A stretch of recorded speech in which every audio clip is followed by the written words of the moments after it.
안녕하세요. 세계요. 마왕의 제거리라고 해요. Um, Hello world. It is Isaac the Demon Lord, and yet again another YouTube video. My intro, excuse me, my intro might have been a little bit botched, but hey, we're going per usual, off just winging it, you know. Anyway, this is actually the second time of me recording this video, because like with the last video, yeah, audio was not recording, so it just ended up just being pure video with no context, which was awkward. But here we are, second take, it'll be flawless. So, a few weeks ago, as I've mentioned in some of the other videos, like where I'm now at a new school, I am going towards some more Spanish, Japanese, and Korean studies. Anyway, this is a Korean video, so we're going to be talking about Korean more so. I thought I would teach about Korean numbers and Asian numbers in general, as well, though with the Korean specifically. I wanted to go over some things I learned that I hadn't learned before that I would like to include in this video because, and this is kind of the part of the purpose of making this video, is there's some things that I understand why it doesn't get taught because you don't really need to know it, but I thought it was interesting, and one of them, people could take offense to it, but I thought it was hilarious, and so that is part of why we are going to be making this video. So, the first thing you need to know, and Korean and Japanese work the same way, is that there is the Sino system and the native system. The Sino system is Sino. I'm not too sure where this root came from, but Sino means Chinese. So the Sino numbers are numbers in Korean that came from the Chinese language. Okay? And native just means like actual Korean numbers. And so we'll be going over the Sino system first, and then we'll be going over the native system. So to start, here, 1, E, 2, 3, 4, 5, 6. Now, pause. I want to go over 6. So, you comes from, obviously, originally it's a Chinese number, which starts with an L. If I remember right, my Chinese is rusty. Of course, it wouldn't came from this exactly. It would have came from the ancient form of Chinese, but in modern Mandarin, 6 is Liu, I think. And so in Korean, words that in Chinese started with an L tend to, when it's in a starting position, so it's like the first word or the first syllable of a word, the L gets dropped, which gets represented by kind of R sound in Korean. But when it's in the second position, so it comes after something else, the R, or for Korean, which is an L in Chinese, gets attained. So, as an example, in this, I know it's a little complicated, but if you wanted to say 16, you would say 16, which gets into another complicated thing. So, this is sheep, this is yuk, or yuk. But rather than sheep, yuk, because this ends in a P sound and this ends in starts with an R sound, the B or P or whatever becomes an M, and the R becomes an N. So 16. Anyway, this is a caveat I wanted to explain because I don't think Korean teachers go over this very often. I know mine hasn't. But then again, it could just because it's a beginner class, and maybe she just saves that for later on to be like, you know that one thing I taught you? It's actually wrong. Maybe she does something like that. Anyway, continuing on though. 7, 7, 8, 8, 9, 10, 10, 100, 1,000, man, 10,000. At this point, we reach a point of why it's also important to go over these numbers, but I will continue on. 100 million, Joel, trillion, and then we get into untainted territory, which is why it's in red. Kyung, 10 quadrillion, He, 100 quintillion. Okay, so Korean classes will usually teach up to here or here. So trillion is usually kind of where they stop. You can go beyond this with the logic, which I'll talk about how numbers work. But so essentially, to get bigger numbers, or just other numbers in general, past 10, you just it's kind of very mathematical. You can just add it where it needs to go. So, for example, if I wanted to say 11, I would say sheep, 11, because it's 10 plus 1. If I wanted to say 15, I would say sheep, 15, because it's 10 plus 5.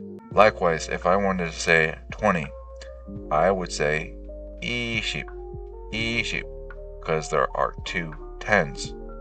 2 times 10 equals 20. If I want to say 22, I would say 20, because it's 2 times 10 plus 2, 22. And this kind of cycle applies to everything.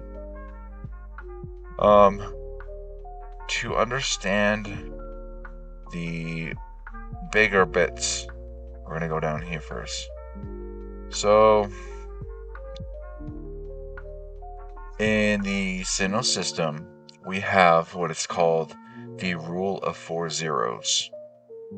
You get taught this more so, I've noticed, with Japanese classes than Korean ones, but it applies across the board. So, in Western society, numbers are by 3 zeros. So we go 0, 0, 0, comma, 0, 0, 0, comma, so on and so forth until we get the final 1 or whatever the number is. For example, going over the units, so you can hear it in a unit sense. Ones, tens, hundreds, thousands. Then we move on, because now we got a comma. 10,000s, 100,000s. Then we move on to millions. And then you get a new number every 3 cycles of 0. And so, thousands, 10,000s, 100,000s, millions, 10 millions, 100 millions, billions, 10 billions, 100 billions, trillions, 10 trillions, 100 trillions, quadrillions. So it just keeps in that cycle, right? So in the Sino system, it's the same idea, but with 4 zeros. So there is an extra gap, if that makes sense. So, for example, I have written out this chart so you can imagine it with the commas. So 1 equals 1, 10 equals 10, 100 equals 100, 1,000 equals 1,000. Now you'll notice with ours, we consider this as a comma point. For them, it's not really a comma point.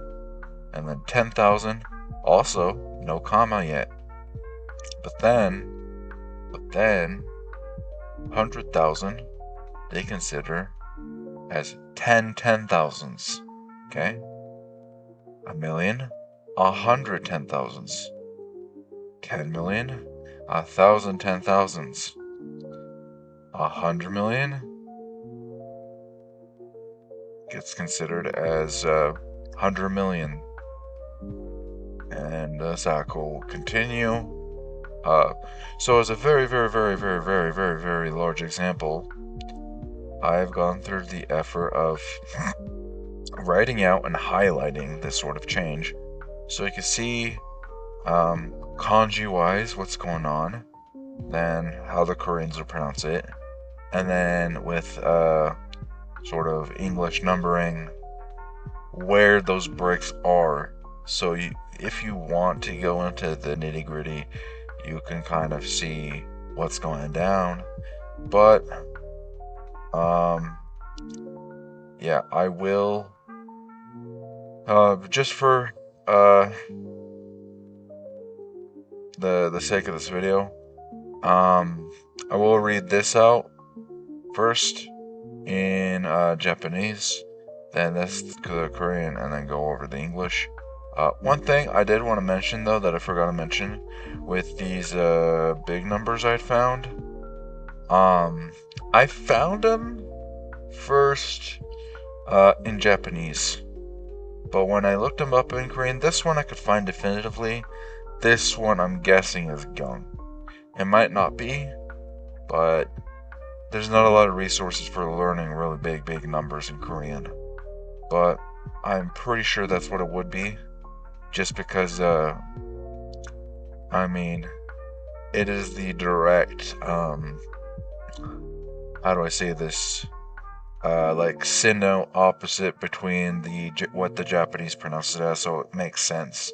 Anyway, that's enough chitter chatter. Will go in. So in Japanese, 9999回、9999強、9K, I think it was. Yeah, K. 9999兆、9999億、999万、9999. Yeah, that's kind of a tongue twister. And then in Korean, 9999회, 9999경, 9999조, 9999억, 9999만, 9999. Or in English, 9 septillion, 999 sextillion, 999 quintillion, 999 quadrillion, 999 trillion, 999 billion, 999 million, 999,999. In other words, a really big number with a lot of nines in it. Moving on though, that is a fairly thorough explanation of the Sino system, and I think that will get you up to speed on how it works. You can master the 4 zeros idea. This does end up requiring you to sit and be like blah blah blah blah and doing the math in your head before you say the number. The other option is just for each number unit just physically memorizing what is what. So being like, okay, ones, ichi, tens, ju, hundreds, hyaku, thousands, sen. And I'm just doing the Japanese for whatever reason. Don't mind me. I'll continue with the Japanese. But 10,000s, man. 100,000s, juma, millions, hyakuman, 10 millions, senman,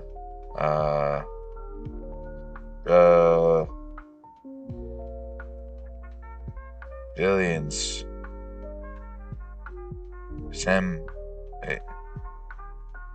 I lost my place. I'm a tired man. I'm a very tired man. Anyway, I think you get the idea though. Just memorizing what is what. Moving on, the Korean system. So, with the Korean system, you'll notice that you see with these first four, like 2 versions.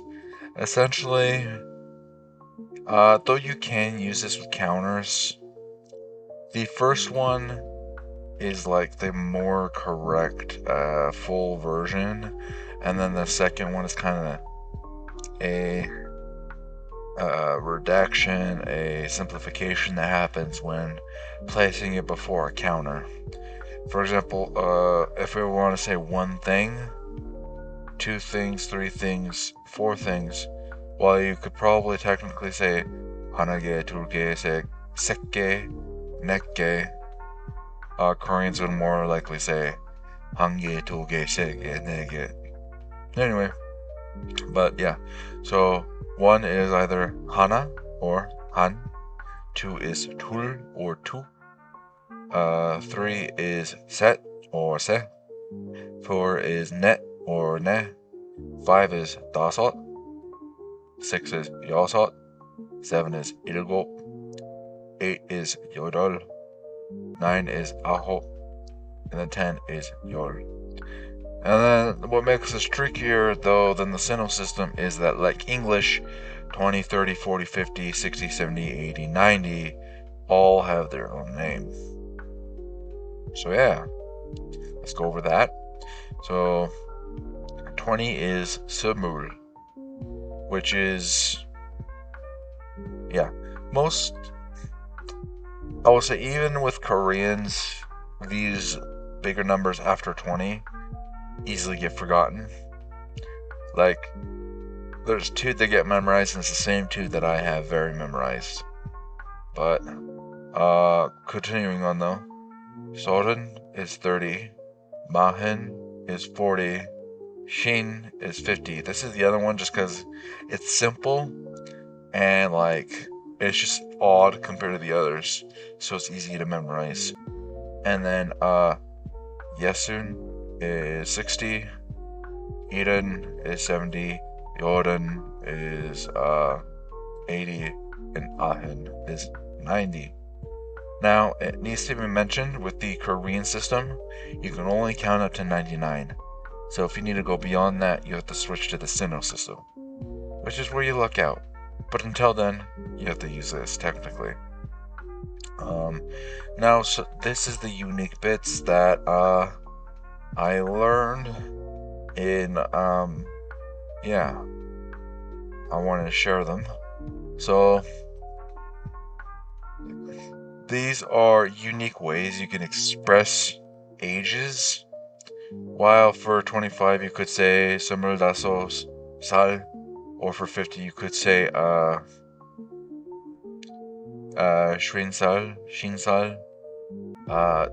or 40 you could say mahen. These are some unique ways you can also say it. Now, it needs to be mentioned these two are based with the Sino technically, but where it goes with counters that you would typically use the Korean numbering system. I have it over here.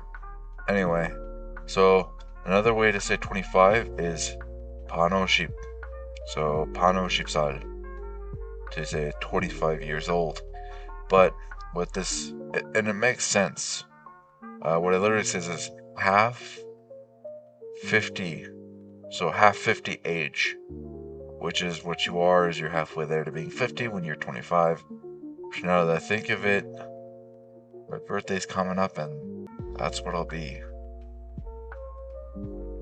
Halfway there to being an old fart. Anyway, let's go over the 50 because it's the same logic. Pambek. So Pambek sal. Literally half 100 age. So once you get 50, you're halfway there to being 100. Now, what I find hilarious is the dogging that happens with 40. Because this, what you could say is purogenai. Purogenai. So, pul means not. Hok means like charm, attractiveness.